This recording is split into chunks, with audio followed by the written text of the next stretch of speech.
great crowd. And thank you, Jamie, once again for bringing us here. We appreciate it. Shout out to Jamie! All right, your next comedian. I met her at a comedy show, and that should be no shock right there. She actually does improv too, so that's pretty cool, right? Yeah. Yeah? Yeah? Yeah! All right, get excited for your next comedian, Nicole Kerbs!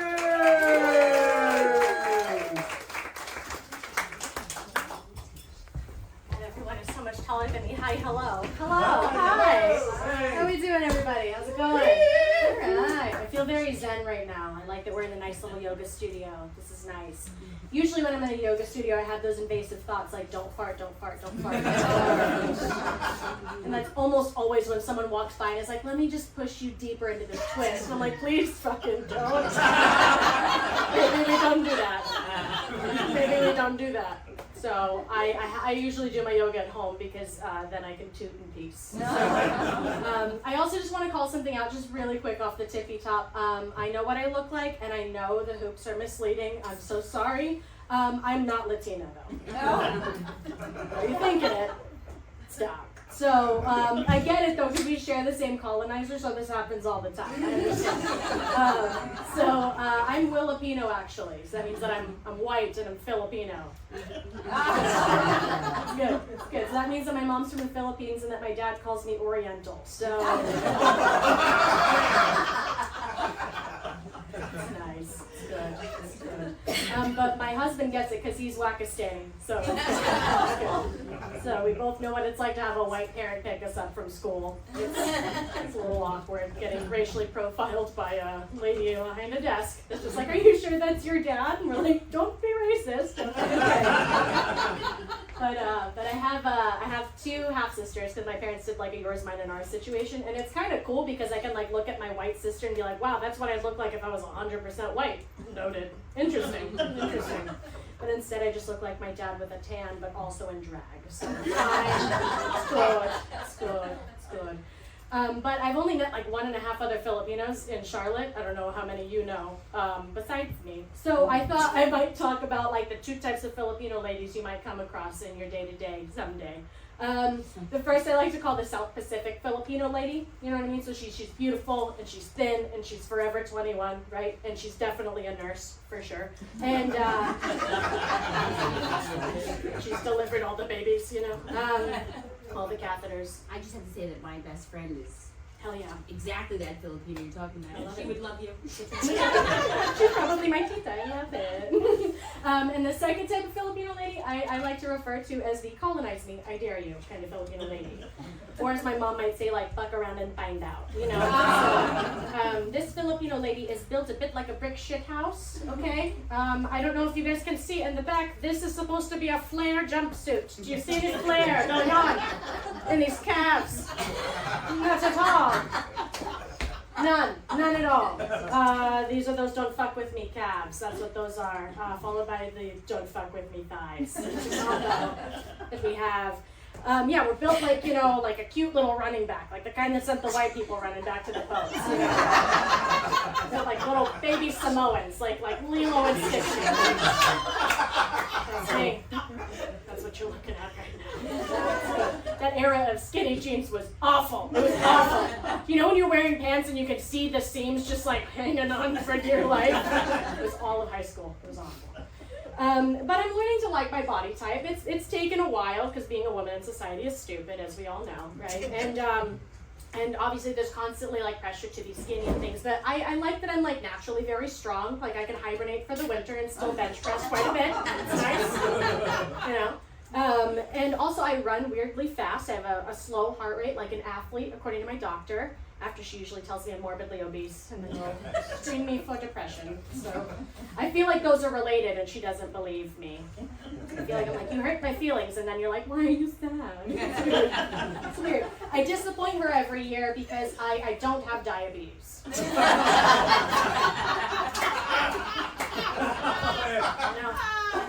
I'm the rarest of Pokemon, I know.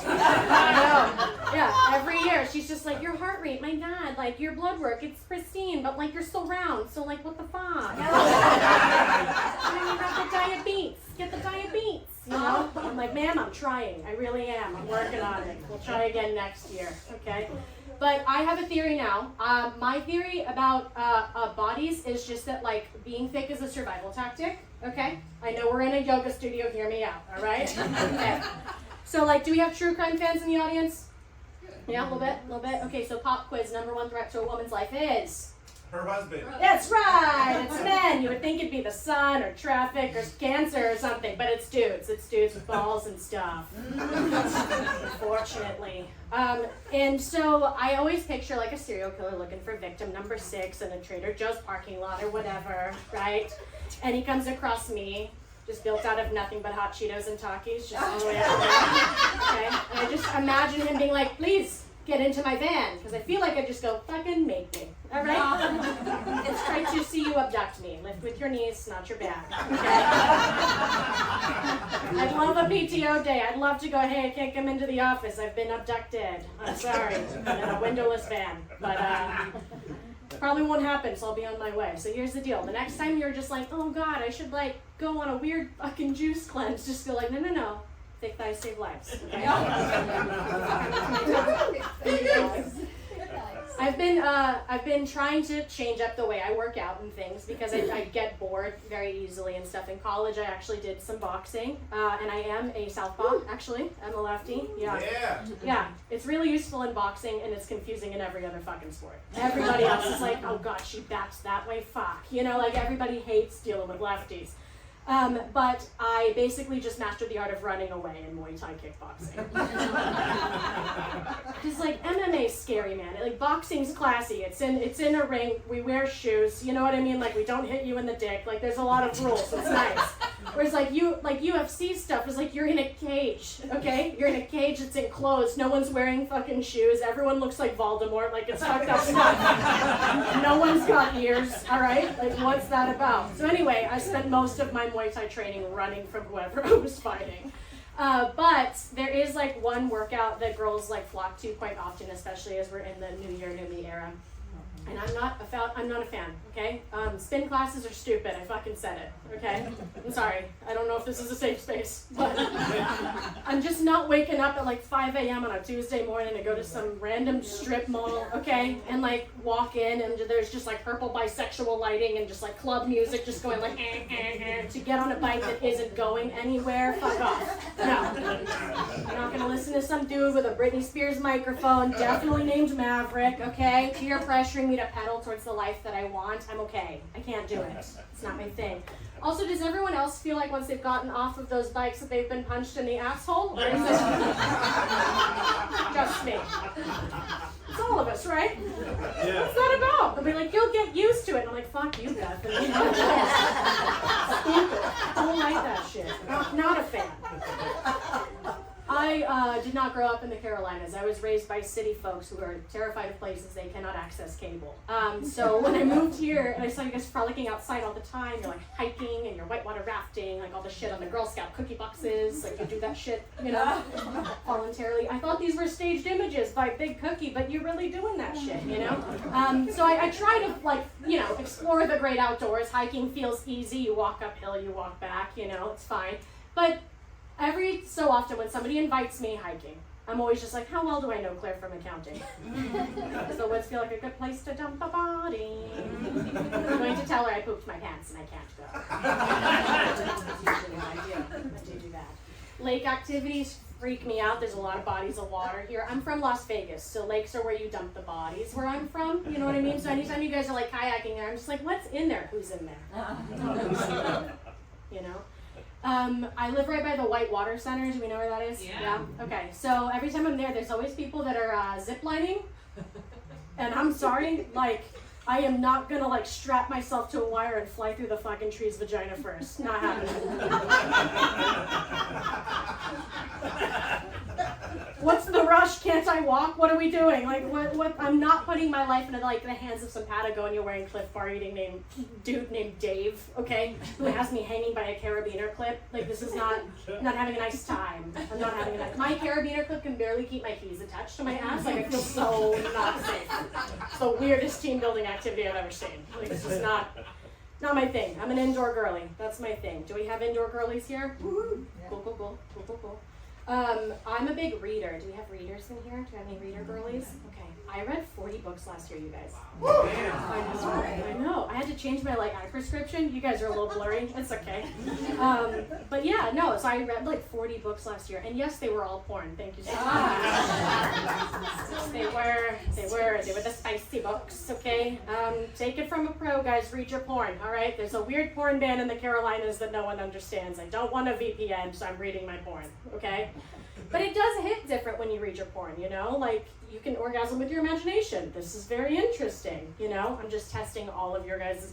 I feel like I'm just testing you all out right now, if we're interested in book porn, okay? But here's the deal. I have never felt like closer to our founding fathers than I do in this moment, because I feel like I'm masturbating the way a pilgrim might, you know? Just reading the spicy books. It's weird. It is weird. But my favorite genre is nerdy porn. That's my favorite. That's what I call it. And it's got plots that are like, nuclear physicist Sadie gets her dream job at NASA. And everything's going great, except for her tall, hot, brooding nemesis named Bruno. Who hates her. Or does he? And he doesn't. He has a big crush on her. They're going to make out. They're going to knock over a beaker. Someone writes a thesis. They're all wearing khakis. I don't know why. It just does it for me. It's like, I don't know. Didn't know smart people made me so like, but they do. They do. So yeah, just in the back, I have a new theory. This should be like the signal for ladies to be like, that guy's hot. Okay? Like I feel like you could be in a club and just be like, hey, that guy. You know what I mean? Because I feel like guys can be like, she's pretty hot. But I feel like it might be like a nice low-key way to just be like, it's a little hot. It's a little bit hot. Just a little bit. Just a little bit. You know? But another pro to like reading your porn is that like my screen time is down, my sex drive is up. You know, it's great. You know, the only people that know about my weird fetishes is like that dude from Barnes & Noble and like you guys. So it's fine. You know? But I just got married this year, you guys. I got married a couple months ago. Yes, thank you. And planning your wedding is very stressful and difficult and shitty. But I'm glad that I went through it. It was really, really nice. There's a weird trope with comedians that you're supposed to like hate your spouse and stuff. And like I'm happy to report that like 2 months in, I don't hate him yet. I'm looking. I'm trying to hate him, but it's really hard. He's a very dorky, nerdy keyboard boy. So he's just got all these little mechanical keyboards and like 15 screens, and he's just like keeping himself very quiet. I don't know why he's not wall-eyed yet, but he isn't. So he's not bothering me at all. He's very, very sweet. And I know that I'm not perfect. You know, like I found out recently that I sleep like a vampire, which is upsetting. I sleep with my feet constantly in second position, just like that, pointed, for some reason on my back, don't move. I keep my hands on my boobies like I'm already dead. And I guess because of my slow heart rate, I don't breathe very deeply. So Joey's done the like mirror trick a few times to just be like, she's breathing, right? Which sucks. Like, I wouldn't want to sleep next to a cadaver. That sounds scary. But also, I talk shit in my sleep. Does anyone else talk in their sleep?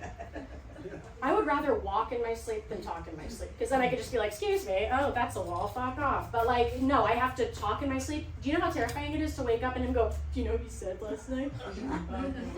It's like anxiety, but worse. It's like when you drink like the night before and you're like, what did I do? It's like that. I don't know what I fucking said. Why were you talking to me? Like, shut up, you know? But apparently I talk shit. So recently I just went, he can't even ride a bicycle. So of course this dipshit just goes, who?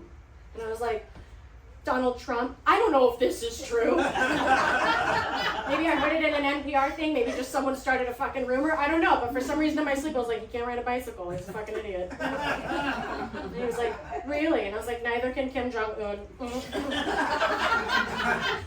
he was like, really? And I was like, yep, they tried to do it together and it didn't work out very well. So anyway, I don't know if that rumor is true, but I think we should spread it, okay? Well, I'm just saying. That's what I'm going to do. Anyway, you guys have been great. Thank you so much. I'm Nicole Kerbs. Thank you.